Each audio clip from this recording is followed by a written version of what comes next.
Hello, welcome. I'm Janice Tomic. I'm really glad to have you here today and that you've jumped on board to join me here. I have a really important topic that I'd like to talk with you about today. I'm going to share with you how your introverted communication style can take back the room from those big personalities, those big egos. And why would you want to do that? So that you can have more impact on your career, or if you have your own business, the growth of your business. This is really timely, isn't it? We've watched the careers of Harvey Weinstein, Matt Lauer, and Mario Batali virtually crumble just at their knees because of their big egos that got in the way and got in the better of them. Women haven't been unscathed either. Here's Andrea Ramsey. She's a female Democrat congressional candidate in Kansas. She had to stand down because of accusations of sexual misconduct. There's this Me Too movement. Boy, has it been gaining momentum. And I believe it's not about to slow down anytime soon. The coolest piece to all of that, it's this one strong voice, this one big voice that snowballed. It's grown. It snowballed so much that those who are usually passed over, now they're being listened to. On stages, in the press, we're hearing these voices all over the place, and the impact that they're making, how fantastic. But before I delve deeper into this shift that's happening in our communication that's on the horizon, it's really important that you know who I am and why you need to listen to what I have to say. So who am I? As I said, my name is Janice Tomic. I'm a communications consultant and specialist. I'm situated here in Vancouver in Canada, in British Columbia in Canada. You'll probably notice perhaps a little bit of a different accent from where you come from. So who do I work with? I work with professionals, often executives, who want to advance their careers. And the way that they are looking to do that is by improving their communications, by becoming better communicators. And what happens by way of that? By being a better communicator, you'll have confidence in what you want to say and how you say it without having to bow down to marketing spin or speak like everyone else does, simply status quo. But instead, the clients that I work with, what they're looking for is to be able to speak in a genuine way that reflects who they are.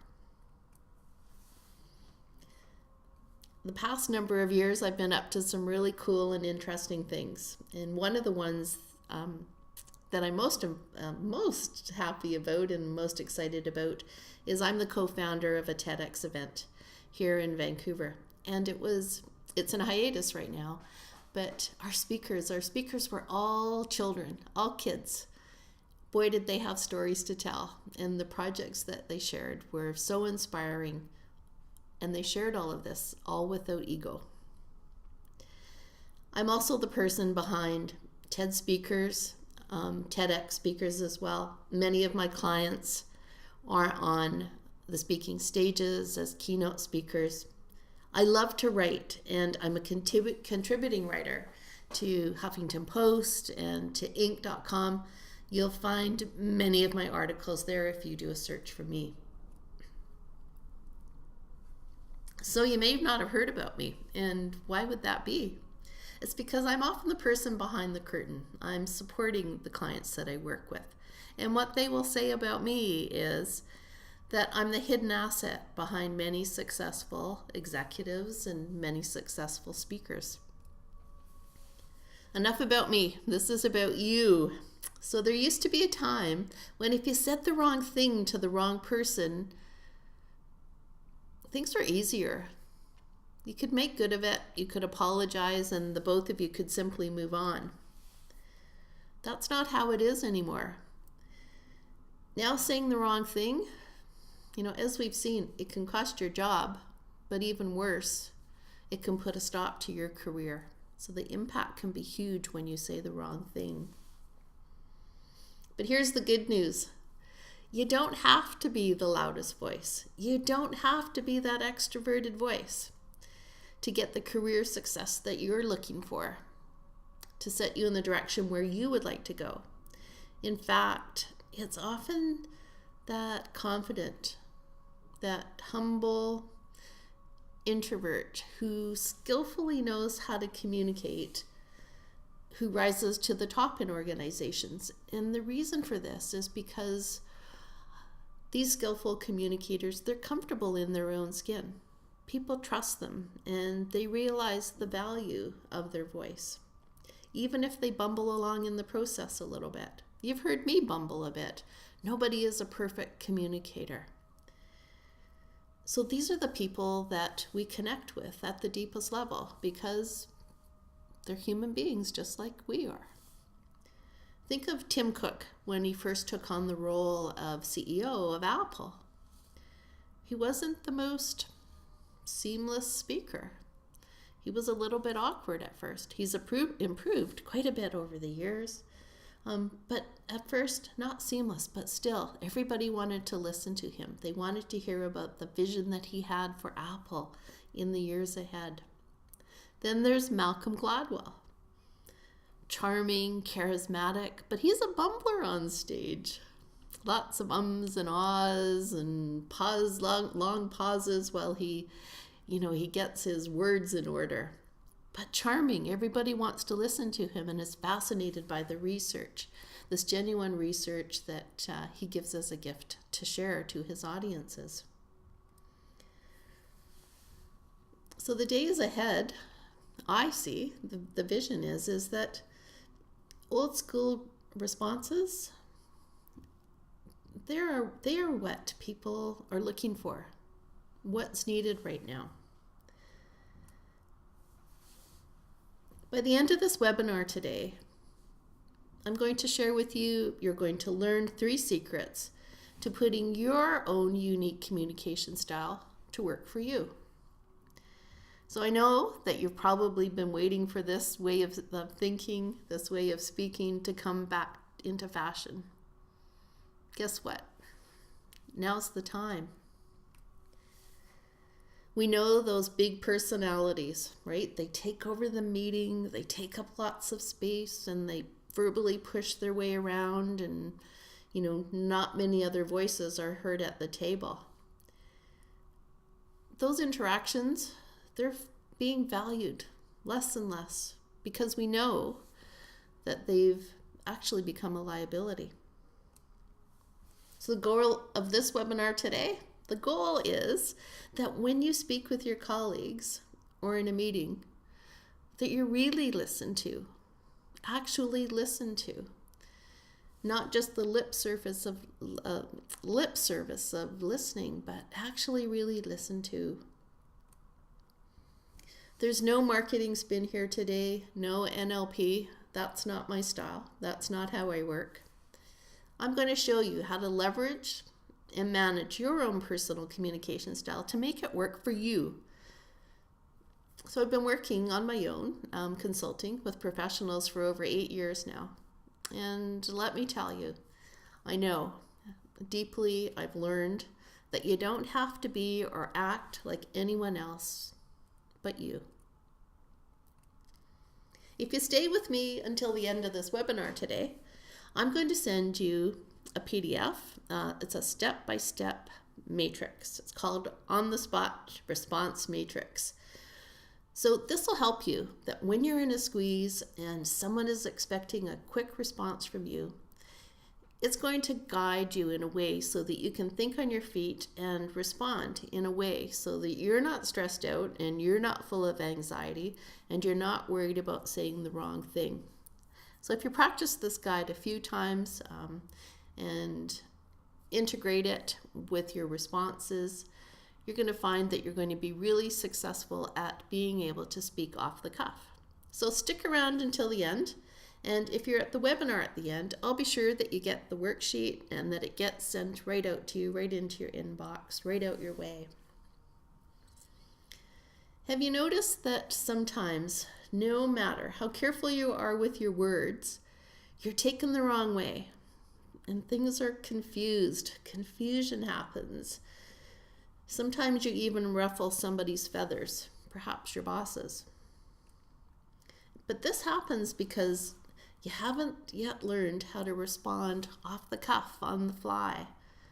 I know I've been there. I felt obligated to fill up space. There's this awkwardness, right? When there's silence.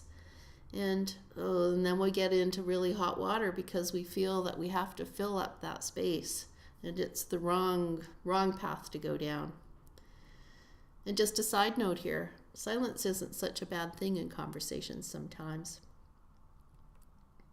So as I said, I know the feeling. Been there, done it lots of times.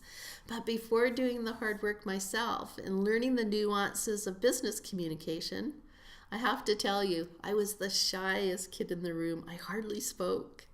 And when I went back to post-secondary as a mature adult, who was quite the late bloomer, I had to really push myself to speak up. And I was bound and determined that I was going to, and I was going to become a much better communicator and a much better speaker in public. Before that, I was known oftentimes to put my foot in my mouth. Oh, I'd cause trouble for myself. And I'd have people, they'd be distancing themselves from me because I'd stepped on a few toes and I'd offended a few people. My old approach, it wasn't great. It wasn't the best way to be building relationships with friends or with colleagues. And it certainly wasn't the way that I was going to be able to get a raise or those promotions that I was vying for. It took years, lots of years of research.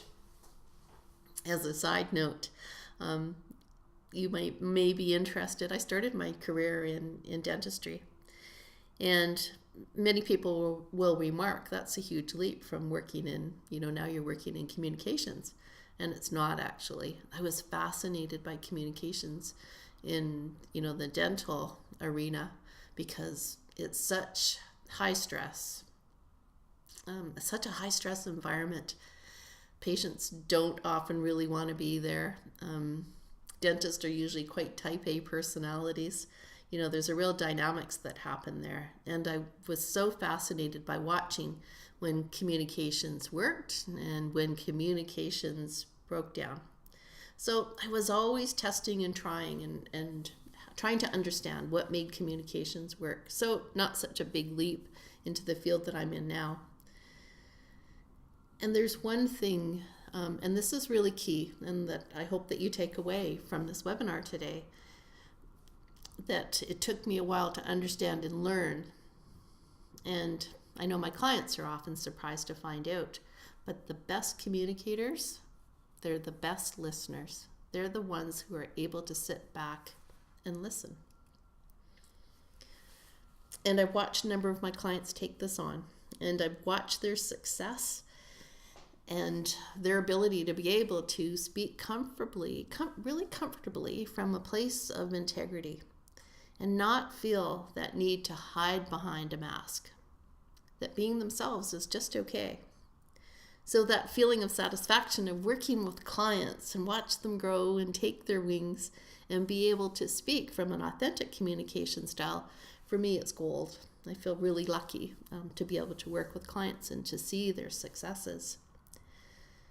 When I receive testimonials like this one I'm going to share with you right now from my client Tim, he says, anybody who has read an article or correspondence from a senior colleague or business leader and said to themselves, I wish I could communicate like that, but it's just not me. It's not in my DNA. My response would be, yes, it is. Go see Janice. Tim and I have worked on and off for the past couple of years, and it's been a real pleasure to work with him. And like this one also, I have another one to share with you, and this is from my client, Denise. I have a feeling that my work with you, when I look back at it in a few years, will be pivotal in my trajectory. That rainy morning when I connected with not having to be perfect. that and everything that followed would be pivotal. Thank you for providing me with a space to go there. I have also come to understand that I have to keep doing this, Janice. Janice, I can't thank you enough. You're amazing at what you do. It makes all of my investment in learning about communication and learning through mistakes very worthwhile. Now, she came to me full of anxiety. It was around public speaking. She had a presentation to give. And it was over a couple of month period. It was really heartening to watch her test and try and test and try. And, at the end, put herself out there on the stage. She did brilliantly and was able to manage her nerves. And the feedback that she received was really heartening. So as a communications expert and speaker coach, I have clients from all different industries. I have engineers as clients, lawyers, social workers, entrepreneurs, some Scrum leads, account executives, many more. And within those industries, from diverse capacities as well. And I've learned so much. Like over these 8 years, I've learned so much from my clients, and I'd love to pass it on to you.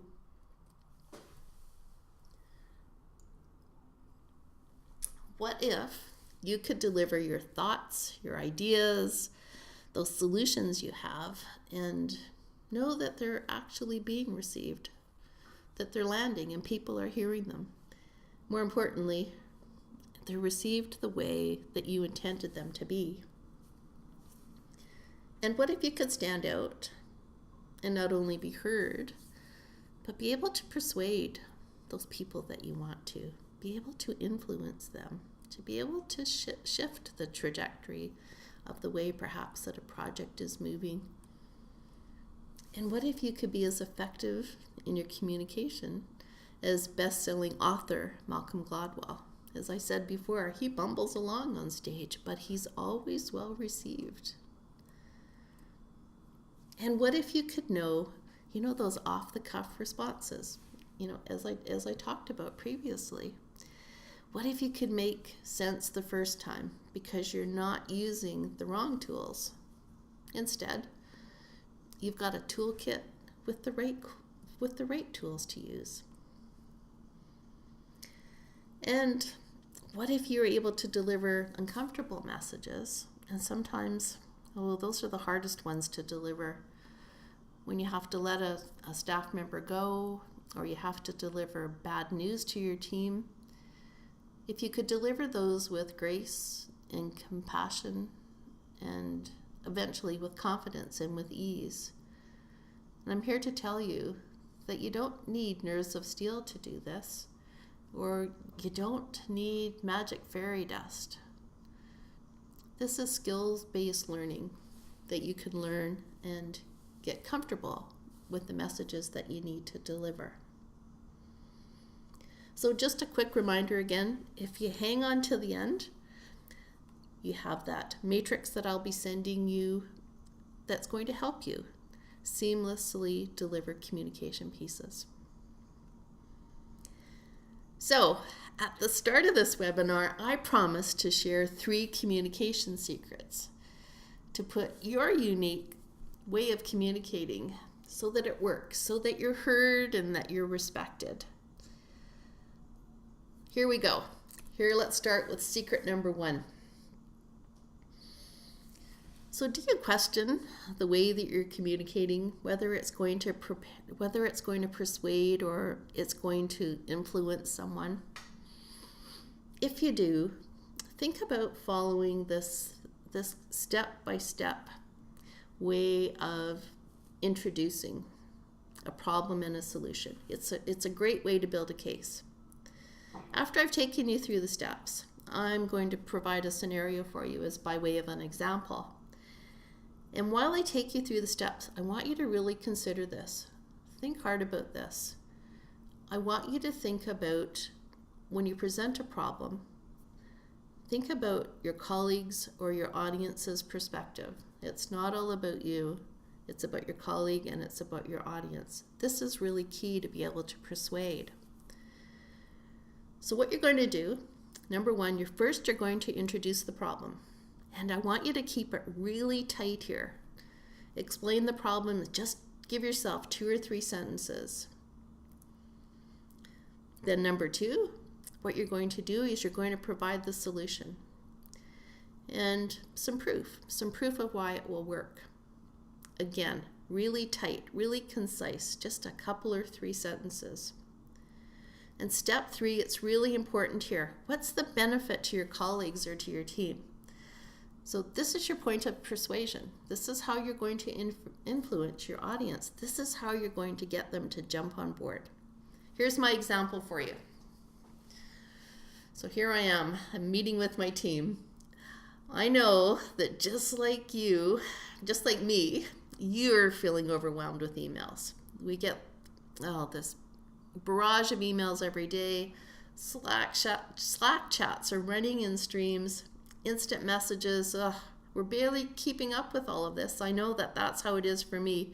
And some days I'm totally feeling buried alive. I have a solution that will make life much easier. When someone doesn't need to be in an email or a chat thread, simply don't include them. This will mean taking a pause to consider if everyone on our team needs to be CC'd. You'll be saving your teammates a ton of time by not including everyone in the thread. So, everybody, in the effort to make our communication easier, let's be considerate about who we include in our emails and chats, and instead take a few minutes to talk with someone face to face, especially when a message is really important and clarity really matters. You'll be saving time, be sure of what's being said, and in all of this, perhaps getting a little bit of exercise too. Here's the second secret that I'm going to share with you. Do you let other people take credit for your work? When you're at meetings, are you quite quiet and you don't speak up? You've got lots of ideas, but you're nervous and you're anxious about speaking up, so you simply don't. Here's a simple trick to getting your nerves under control so that you don't undermine yourself. And this is really quite interesting. When I share this with my clients, I often get the eye roll or the look of, what are you talking about? I know that. But it's interesting because when we come down to it, they really don't. It's around breathing. Breathing has this great capacity, if you do it correctly, to manage your nerves and to manage your anxiety. So often I'll ask new clients, I'll say to them, show me how to do a deep belly breath. And I'll watch them, and the breath will just come from their upper chest. They don't know how to actually take a deep belly breath. They feel so uptight and so constricted. And that's the way that they have gotten used to breathing. When you breathe like that from a very shallow breath, it gets the anxiety and the nerves just rolling. And but belly breathing, it's the hidden treasure of being able to really be able to tampen down any anxiety, any nerves.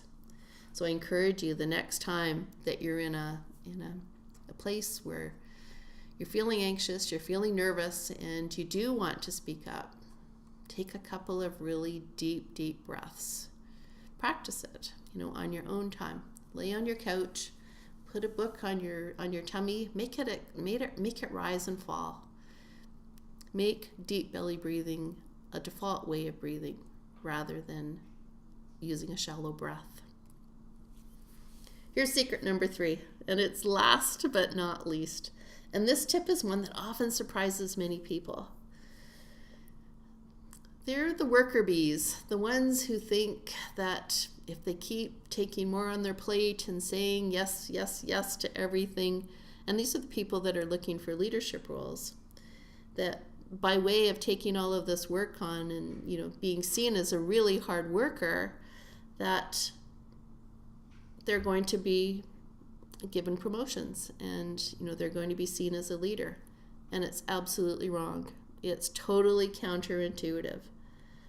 Leaders need to know how to prioritize, and they need to be able to say no to their bosses. And that's what their bosses are looking for. So if you want to take on a leadership role, learn how to communicate the best way, how to say no. So what have I done with these 3 secrets? I've shared a framework with you, and I've shown you a way to influence your colleagues by way of that framework. I've also given you an easy method. Well, it's an easy method if you practice it. That would be the breathing piece, to get your nerves under control.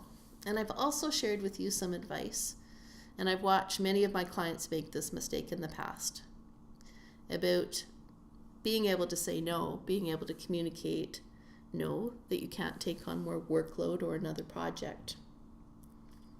So, what if you could jump through the fire hose of information and communicate without worrying how? And how about if you could go from where you are now, perhaps you're feeling a little bit misunderstood, or you're feeling that you're seeing your role in the workplace, that you're kind of marginalized, and the way that you're approaching things, you're kind of passive. And rather being taken step by step, working with me at your own pace, being confident in your words, being comfortable with them, and choosing how you communicate in your own most authentic way. This would also mean bypassing group exercises and the type of work, that doesn't apply to you. Most of my practice, I work with clients one-on-one. I do very little group work. So what that will give us, it will give us the time to really dig into the meat and potatoes of what's going on for you, the unique situation that you're in, so that I can create individualized strategies for you so that you can land where you want to land. So you can have all of those things and more working with me. I've only shared a little bit with you in this webinar. It's a fraction of what I know. And I've learned over many years of working with professionals like you, lots of tips and tricks. I've worked with many clients from many different industries, as I've told you, from many walks of life. And what I've learned, I would love to be able to pass on to you. You can just call me your communications shortcut, with one caveat. I don't share this with everybody. And so what I've learned after my 8 years in practice is that you have to really be ready to do the work. You've got to really want it. You have to want to live and breathe and want to move into those leadership roles. So the best use, I want to make sure that you get the best use of your time. And I'm not one to be wasting anybody's time. So to avoid that, it's best for us to set up a time to speak so I can tell you, if we're a good fit and if you're truly ready to do the work, so that you can be respected and you can be promoted. So I've been doing this for a long time. I know what to look for in my clients. So what's the next step? If you know this is something that you want to do, hop on the phone with me. You'll find the link down at the bottom of the webinar page here. And let me tell you, it's been my pleasure to have you join me here today. Watch for the matrix, that PDF matrix of how to be able to respond on the spot in a really quick manner. You'll also find the link for you to set up an appointment. It's at the bottom of that PDF and that response matrix. Thanks so much for joining me today. I look forward to speaking with you and find out how I can help you to be a powerful communicator. Thank you.